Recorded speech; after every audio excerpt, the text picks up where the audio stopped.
and not to say but, and I don't want to say but like to be like trying to be a devil's advocate, because none of us worship the devil. We'll throw that in the corny joke box. but however, there we go. However, we seeing what Kanye is doing compared to what Lecrae was trying to do. Because Lecrae was trying to avoid the title Christian rapper, as opposed to Kanye coming in. He said, "I want to be a Christian everything." And with this whole chart takeover, I remember having a conversation when he was putting out Life of Pablo, and folks wanted to wonder if that was going to be a gospel album. And I let it be known, like, yo, if we're not careful, Kanye will end up being the standard of gospel music. Now, fast forward to now, 2021, he basically taking over the whole chart. Does this automatically makes him the standards of the gospel music? And if not, what will it take for him to be that? Or if so, what is it that other artists needs to do in order to either match that or avoid that? Well, let me say this first. First of all, for the Christian artists right now, wherever level you on, if you're looking at Kanye's album now and you're looking at Lecrae, my thing is, are you staying in your own lane? Because when Lecrae came out with Anomaly in 2014, and then by this time everybody's looking at Lecrae as the standard of Christian hip hop. So automatically, like I said earlier, everybody want to follow this blueprint. Everybody want to follow Lecrae. You say like, oh, that's how Lecrae's going to get to the mainstream media, so I got to follow this blueprint. I got to take Jesus out. I got to stunt my own creativity. You know what I'm saying? I got to do this simplistic graphics. I got to say certain words in my albums, even though I don't agree with it. I got to say it. That's the problem right there. And then you look at somebody like Kanye, who somewhat did the opposite of Lecrae. Now you're all confused. You know what I'm saying? So I like that. My thing is, first of all, don't follow what you believe first. You gotta establish, are you a Christian artist? You know what I'm saying? First of all. And if you're not, if you just want to go straight hip hop, then go that route. Because what's playing on radio now is basically the same thing. Everybody's following the trend. Yep. You know what I'm saying? Like, everybody wants to be a sheep, basically. So, and this is why I believe that our subgenre is failing, because of those reasons. So, to reiterate, you have to decipher what you want to do in your career. You know what I'm saying? Reestablish that creativity. You know what I'm saying? You know what I'm saying? Throw away the blueprint. Let's start there. You know what I'm saying?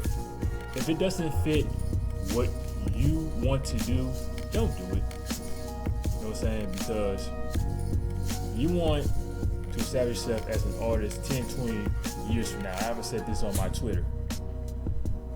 What I said on my Twitter was this: do you want to make music for now, or do you want down the road 10, 20 years from now, people who aren't even born yet listen to your music?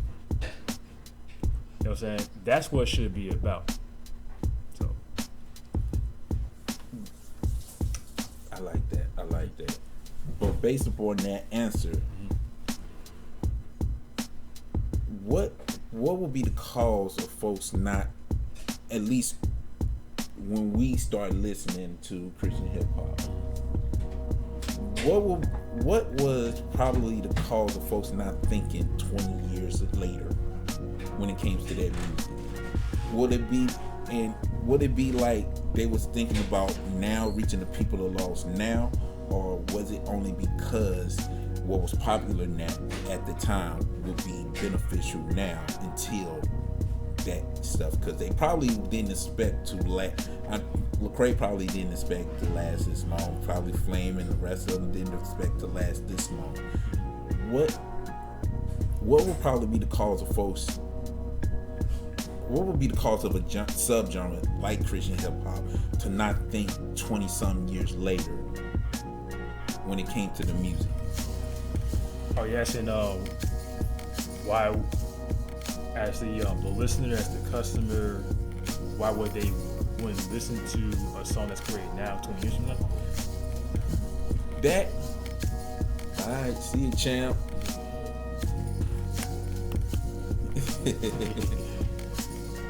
Not only as a listener, as a consumer, but also a music observer.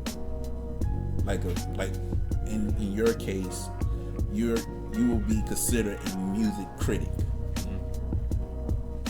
Thinking about the time of Real Talk and Rewind and Moment of Truth, and then fast forward to now Donda.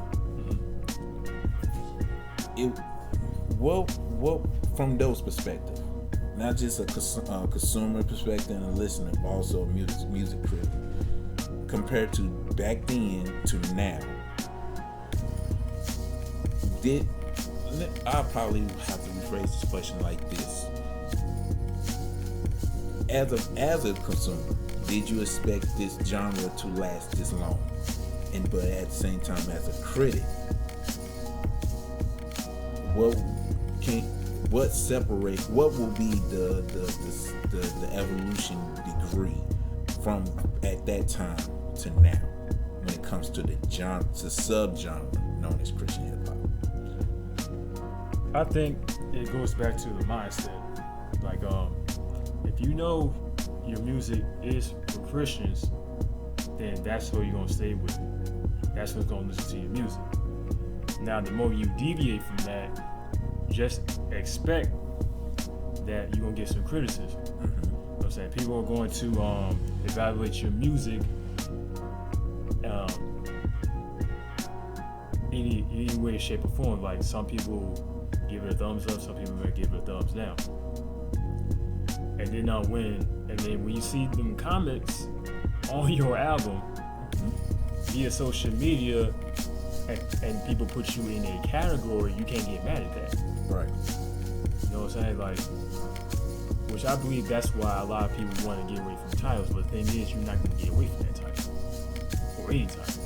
You know what I'm saying? Like, so the best way to answer your question, as far as would the music last, I mean, it depends on how the consumer listens to the music. Are they listening to just for fun, or are they listening to it and say, hey, this is my favorite song, and I'm going to listen to it probably for the rest of my life and put this in my collection?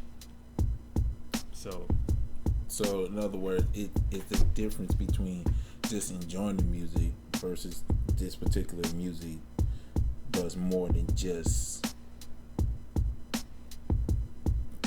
tickle the ear.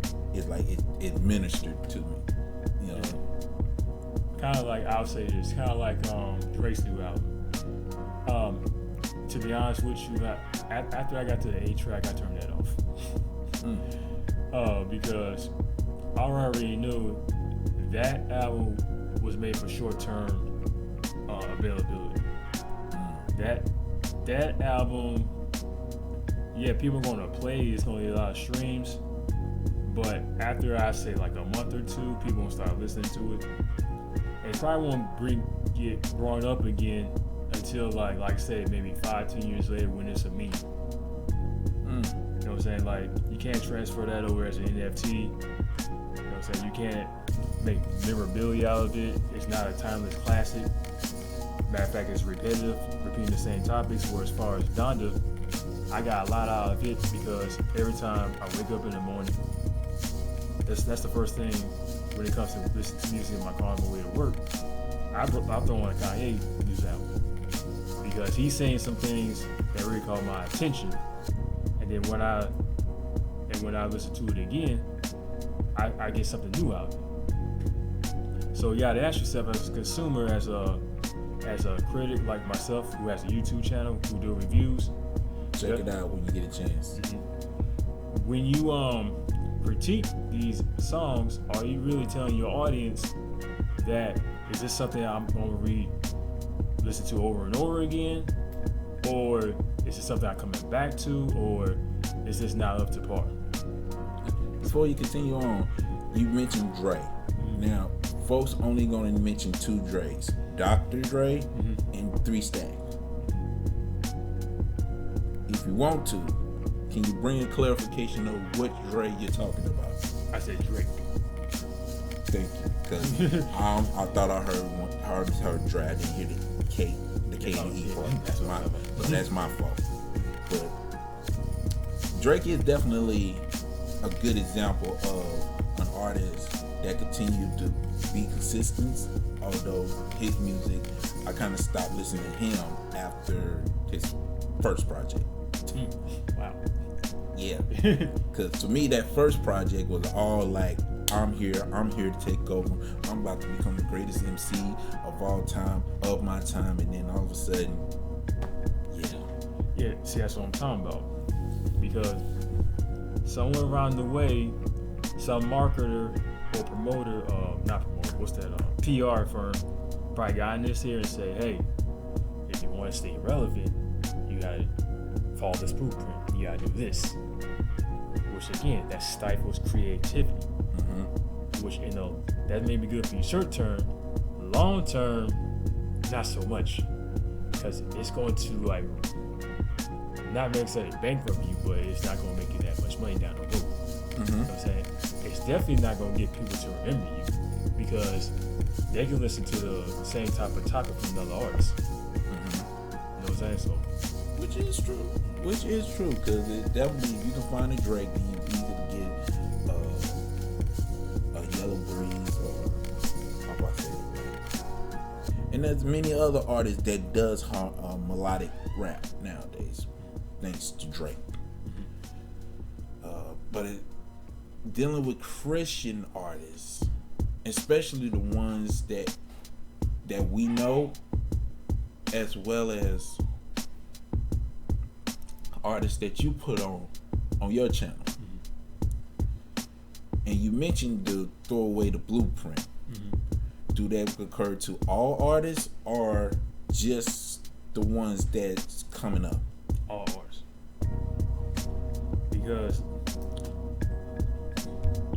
Because if you really want to stay relevant, if you want to reach new artists, new audience, new listeners, you can't do the same thing everybody else is doing because God only made one you. So how you going to keep the consumer's attention if you're doing what everybody else is doing? You know what I'm saying? I can't, with my YouTube channel, I can't do the same thing he does. You know what I'm saying? I can't talk about and articulate myself the way he does on his channel with different topics. You know what I'm saying? And if he choose to, he could do mine, but it would not be the same. It would not be the same. Right. So that's dope.